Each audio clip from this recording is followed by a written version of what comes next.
This episode is brought to you by Merrill. Join one of the most iconic names in wealth management, Merrill. You'll be part of a dynamic team of advisors and specialists working hard every day to grow their clients' wealth. And with the support of best-in-class research, advanced digital tools, and the resources of a global institution, it's truly an opportunity you can be bullish about. Learn more at careers.bankofamerica.com. Copyright 2024, Bank of America Corporation.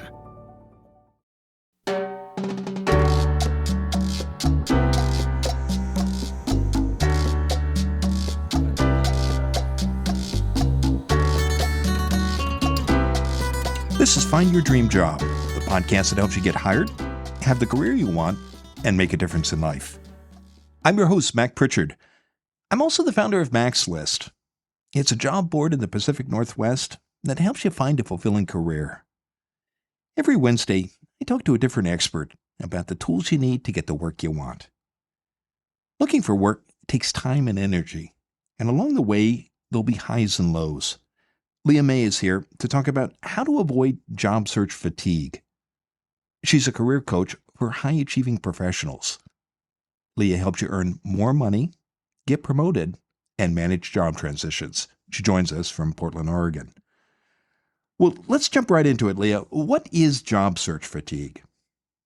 So job search fatigue is that feeling we get when we are looking to, create a new opportunity for ourselves. We are excited in the beginning, and then, after a while, that initial excitement, it kind of dies down. It kind of goes away. Then it starts to feel a little bit monotonous.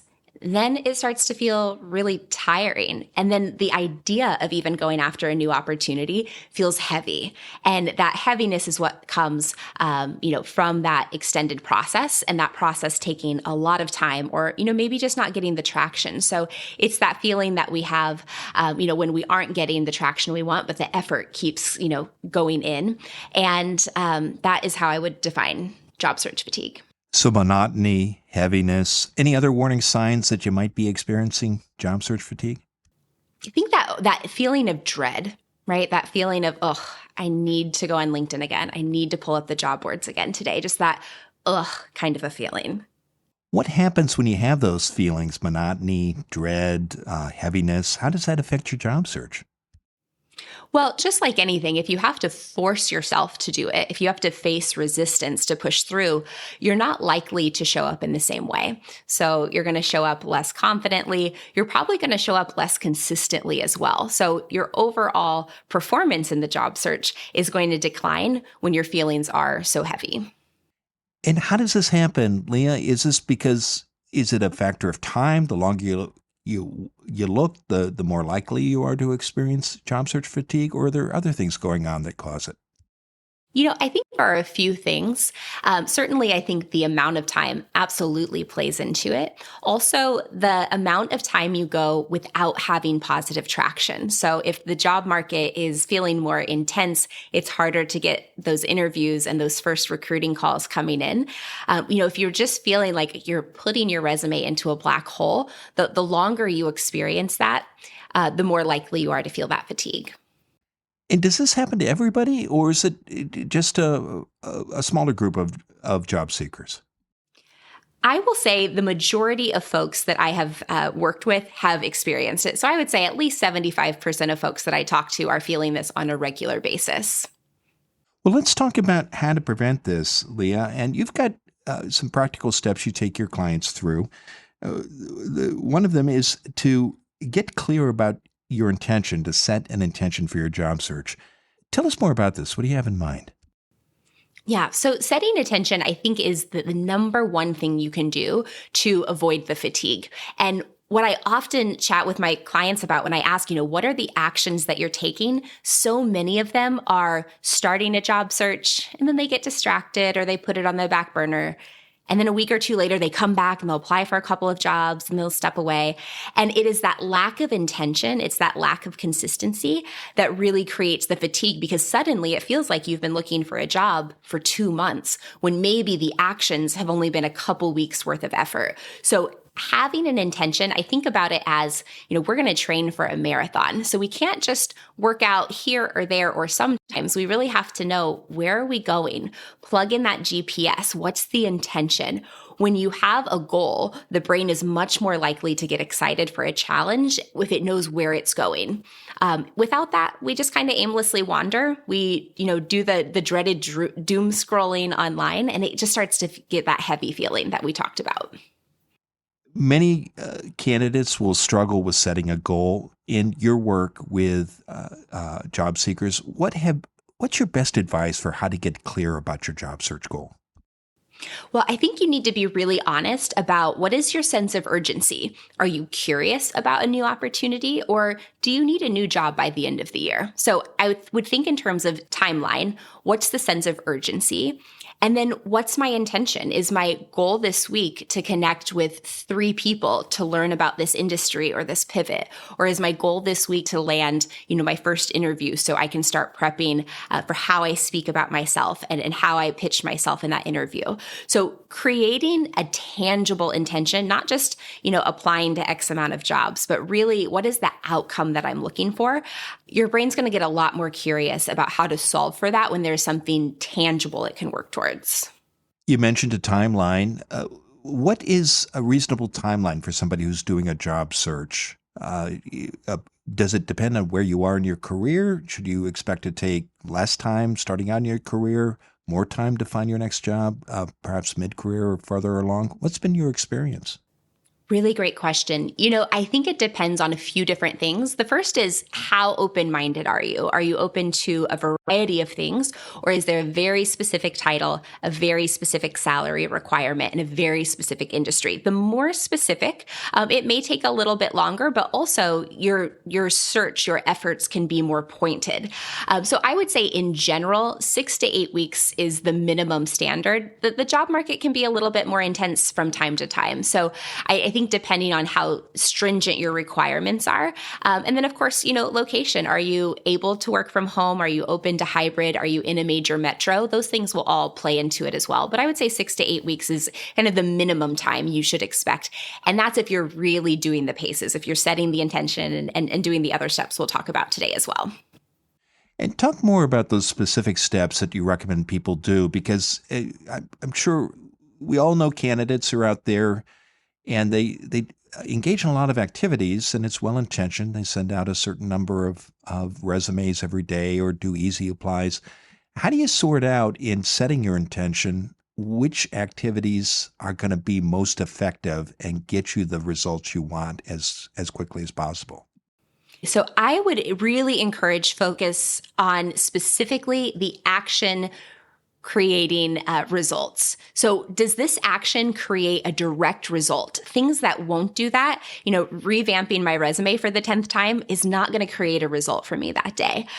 Doom scrolling, clicking around on a bunch of links, that's not necessarily getting me to the result that I want, which the result that I want is as many conversations and interviews as possible. So I would really focus on what gets me to that end result.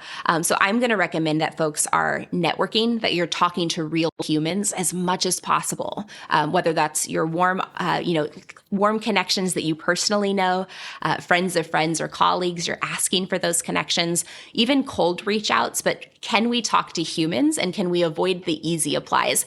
Not that you can't get a job that way, but those channels are so much more noisy. You're going to have better results if you're speaking to real humans and networking in your way.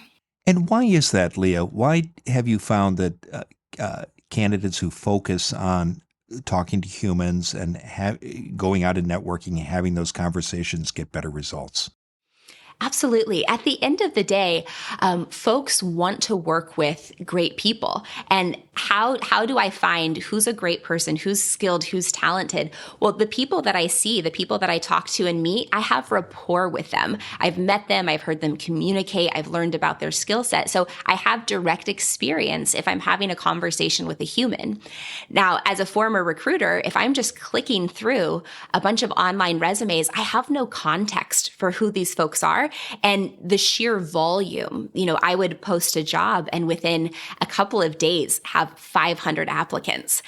as a recruiter, there may not be time to sit and have 500 individual conversations. So if you can circumvent that process and have a human connection, we're much more likely to lean into that experience versus a digital one where you don't have context for who the person is on the other end.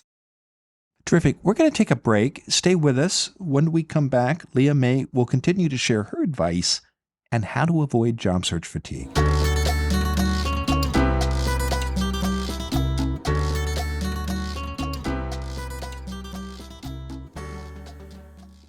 Fast forward to the end of 2024 and think about your goals for this year. What can you do right now to give yourself the best chance of succeeding?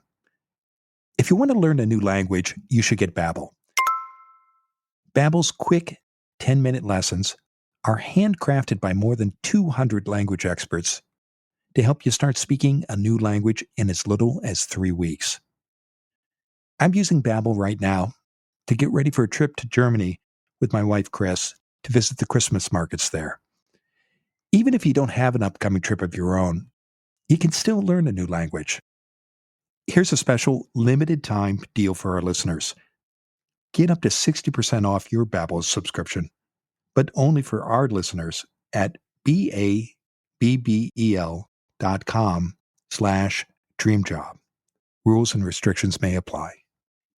Have you ever gotten a text offering you a job that seemed too good to be true? I got one recently. The sender said she was a recruiter. She told me I could earn between $50 and $500 a day for only 60 to 90 minutes of work. And I could do this remotely from my home. It was a scam, of course.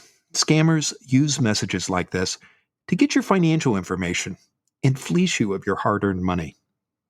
How do scammers get your phone number or your email? Many use data brokers who publish information about you without your knowledge. But you can fight back. Incogni can help you reduce spam and prevent identity theft.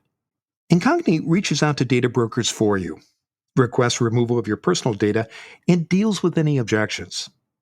Use promo code DREAMJOB to get an exclusive 60% off Incogni's annual subscription plan. Go to incogni.com/dreamjob.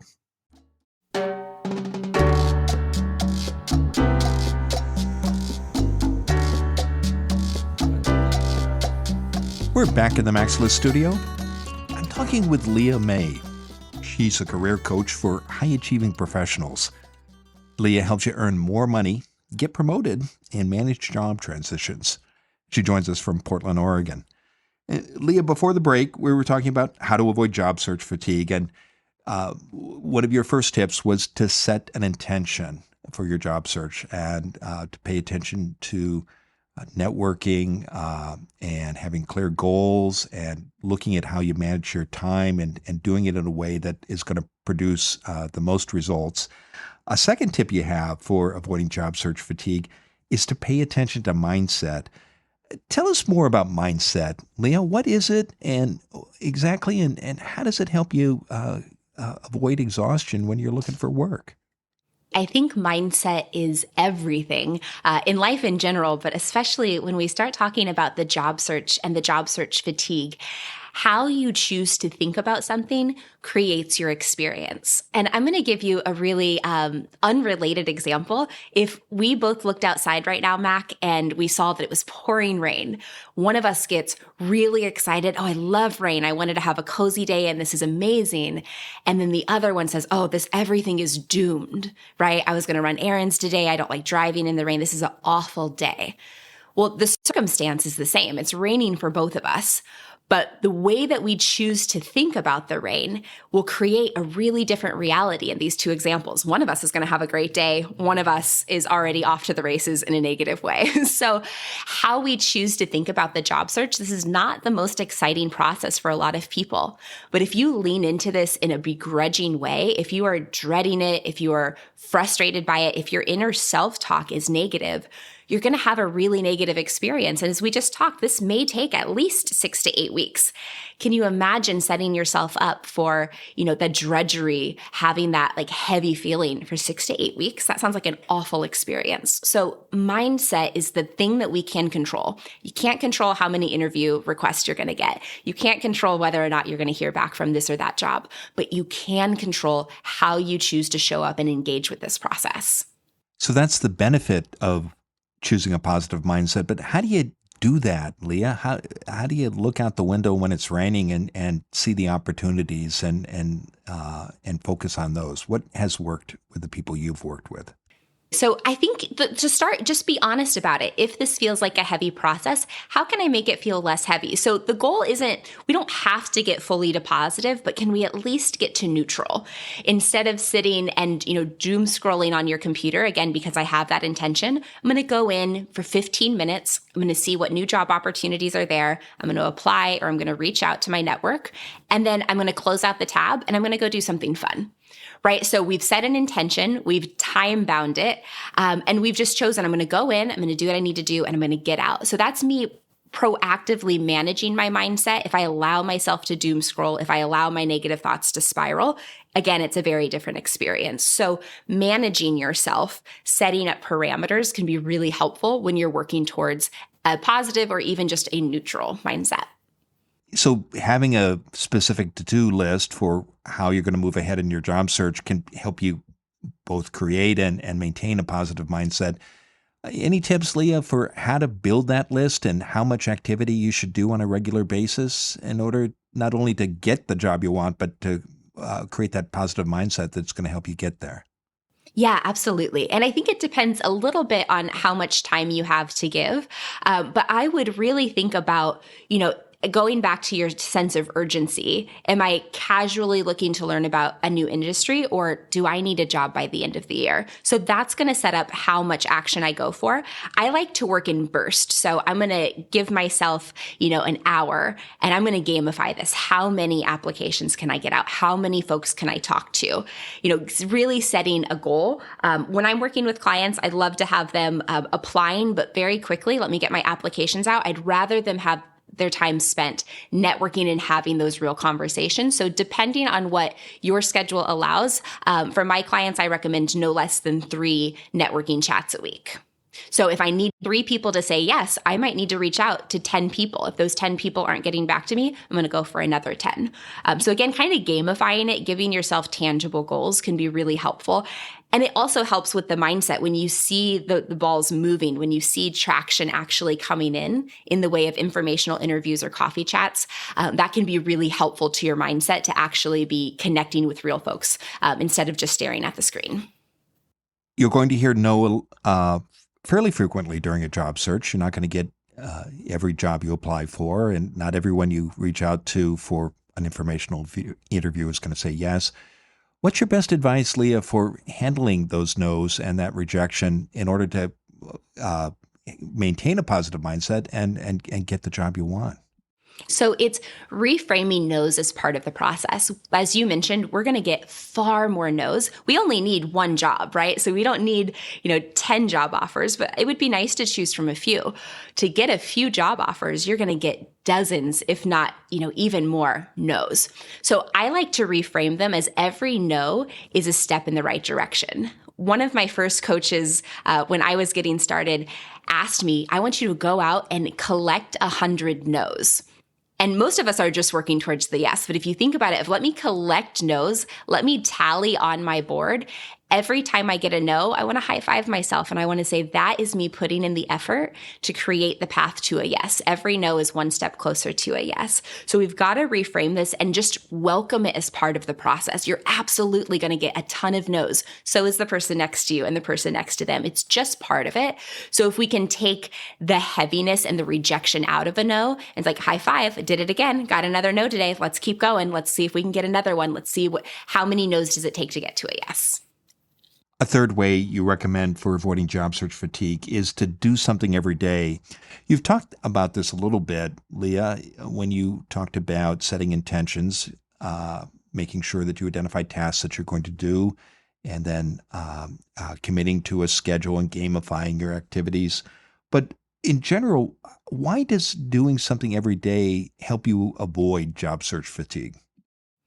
I want this, when I say do something every day, I want this to become habitual. So I think of this as, brushing your teeth, flossing your teeth, getting in your job search reps. I want it to be as easy to access. Like, of course, I wake up in the morning and I brush my teeth. I'm looking for a job. Of course, I go to my computer and I do my action producing activities. When we can make it habitual, when we can make it feel normal, this isn't a heavy thing. This isn't a begrudging thing that I have to do. This is just what I do. I wake up, I brush my teeth, I do my job paces, and off I go. The more normalizing we can make this, the easier it is to approach, the less heavy it feels. Now, again, this is keeping in mind that we've time bound it. So I'm not going to sit for 3 hours at my computer to do my action producing activities, but I'm going to go, I'm going to send out my coffee chat request. I'm going to apply to the jobs. I'm going to ask who knows a recruiter at this company. And then I'm going to close my computer and go off my next activity. The more typical this can feel, the less heavy, the less fatigue it causes. What stops people from adopting these habits and practicing the doing these things every day? Yeah, I think it's a combination of the negative mindset, which let's just normalize. When you get a bunch of no's or you don't hear back, it can feel defeating. So not being intentional about mindset, if it feels heavy, of course, I'm not going to want to do it. If it feels hard, of course, I'm going to procrastinate. So that's why, the steps of setting an intention and managing your mindset came first. Before I take the action, I've got to have the foundation of my intention and my mindset. Otherwise, it's going to be really hard to stay in the game and keep showing up day after day. So you set that intention, you identify the activities, and you start practicing them on a regular basis. But is that enough, or are there other barriers that people might encounter? And if so, how do they overcome them? I think, feeling isolated is probably one of the heaviest things that folks deal with in this process, because if you're not hearing back, if you're not seeing the traction right away, it can feel very isolating. So chatting with other people who are also looking for jobs, talking to your network, the more connected and the more in community we can stay, the less isolating it is. So I really encourage folks to have community, share with a friend, share with a family member throughout the process. Ask them to keep you motivated. Ask them to check in with accountability. Did you, reach out to folks in your network? How many coffee chats or networking events did you go to this week? I'd ask for some accountability. It's really hard to feel isolated when you stay connected to community. Well, it's been a terrific conversation. Leigha, now tell us what's next for you. Absolutely. So what's next for me is my own podcast, actually, called the Work Life Coach Podcast. It is a write-in style show where you can write in for job search advice, for job place advice. So I am a leadership and executive coach, and I answer all things HR recruiting related. So you can catch my newest season coming out very soon. Terrific. I know listeners can also learn more about you, Leigha, by visiting your website, leighamaycoaching.com. And that you invite listeners to connect with you on LinkedIn. And when you do reach out to Leigha, please mention you heard her on Find Your Dream Job. Now, Leigha, given all the great advice you've shared today, what's the one thing you want a listener to remember about how to avoid job search fatigue? Yeah, the number one thing I would want folks to take away is what is in your control. One of my favorite phrases is control your controllables. There's a lot of pieces of the job search I can't control, but I can control my intention. I can control how I choose to show up each day in my mindset, and I can choose to control the actions that I'm taking every day. That's within my reach. That's within my power. And so if I stay focused on that week after week, there's no way that an amazing new job doesn't come your way very soon if you stay focused on controlling your controllables.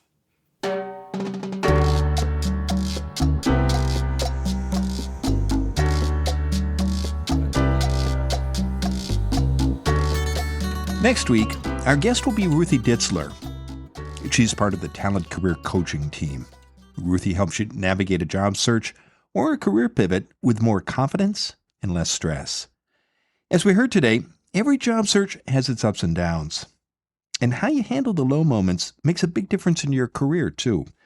Join us next Wednesday when Ruthie Ditzler and I talk about how to build job search resilience with positive mindset. Until next time, thanks for letting us help you find your dream job. This show is produced by Max List.